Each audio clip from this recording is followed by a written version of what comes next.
বাংলাদেশে সংখ্যালঘুদের উপর অত্যাচার আর রাজনৈতিক অস্থিরতা নিয়ে এখন সরগরম আন্তর্জাতিক মহল। আমেরিকার গোয়েন্দা প্রধান তুলসী গ্যাবার্ড সরাসরি উদ্বেগ প্রকাশ করেছেন। ভারতের মাটিতে দাঁড়িয়ে বাংলাদেশের সংখ্যালঘু হিন্দু, বৌদ্ধ, খ্রিস্টানদের উপর চলমান নির্যাতন নিয়ে স্পষ্ট বার্তা দিয়েছেন তিনি। আর এরই মধ্যে চট্টগ্রামে ঘটে গেল ভয়াবহ হামলা।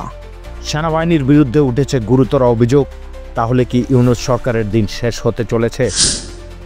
Yeah, of course. The long time unfortunate persecution and killing and abuse of religious minorities, Hindus, Buddhists, Christians, Catholics, and others, has been a major area of concern for the United States government and, of course, President Trump and his administration.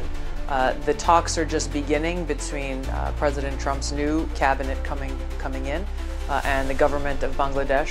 গত কয়েক মাসে বাংলাদেশে সংখ্যালঘুদের উপর হামলা ভয়াবহ মাত্রায় বেড়েছে।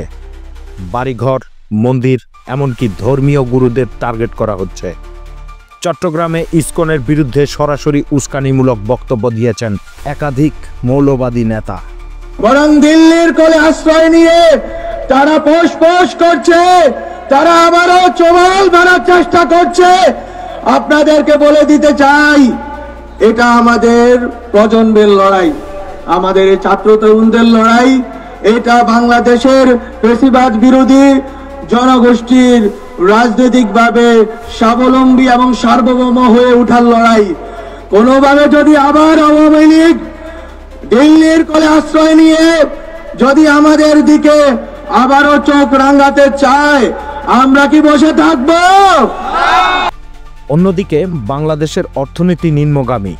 ইউনূস সরকারের নীতির ফলে মূল্যস্ফীতি আকাশ ছুঁয়েছে। সাধারণ মানুষের পকেটে আগুন, কিন্তু সরকার নীরব। টাকার বাজার করছি, কি নিছি দেখেন, দুটো ফুলকপি নিছি, টমেটো নিছি, শেষ টাকাই শেষ, 700 টাকা শেষ। বাংলাদেশ সেনাপ্রধান ওয়াকারুজ্জামান পর্যন্ত কড়া বার্তা দিয়েছেন সরকারের উদ্দেশ্যে। এদিকে বিএনপি শক্তি অর্জনের চেষ্টা করছে। তারা বলছে বর্তমান সরকার ক্ষমতায় থাকার জন্য মৌলবাদীদের সঙ্গে অশুভ আতাত করেছে।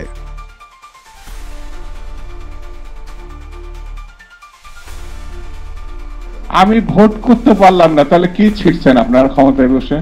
কোন দলকে নির্বাচিত করা মানে ক্ষমতায় বসানোর জন্য আমরা আসি নাই, কি ছিড়তে আসছে? আপনাদের ঘাড়ে পা দিয়ে আমরা ক্ষমতায় আসি নাই। আপনাদের জন্মেরও অনেক আগে বিএনপি 3-4 বার ক্ষমতায় আসছে। অন্যদিকে আমেরিকা থেকে আসছে কড়া বার্তা। তাহলে কি বাংলাদেশের ক্ষমতার মসনদে পরিবর্তনের আভাস? Something that the Prime Minister has been working on for a long time and has been worked on for hundreds of years, frankly. I've been reading about it. But I will leave Bangladesh to the Prime Minister. আর কতদিন টিকে থাকতে পারবে ইউনূস সরকার? এবারের পরিস্থিতি সত্যি ভিন্ন। বাংলাদেশ কি বড় ধরনের রাজনৈতিক পরিবর্তনের দিকে যাচ্ছে? আন্তর্জাতিক চাপের মুখে কি ইউনূস সরকার টিকে থাকতে পারবে, নাকি দেশে নতুন রাজনৈতিক বিস্ফোরণ আসন্ন?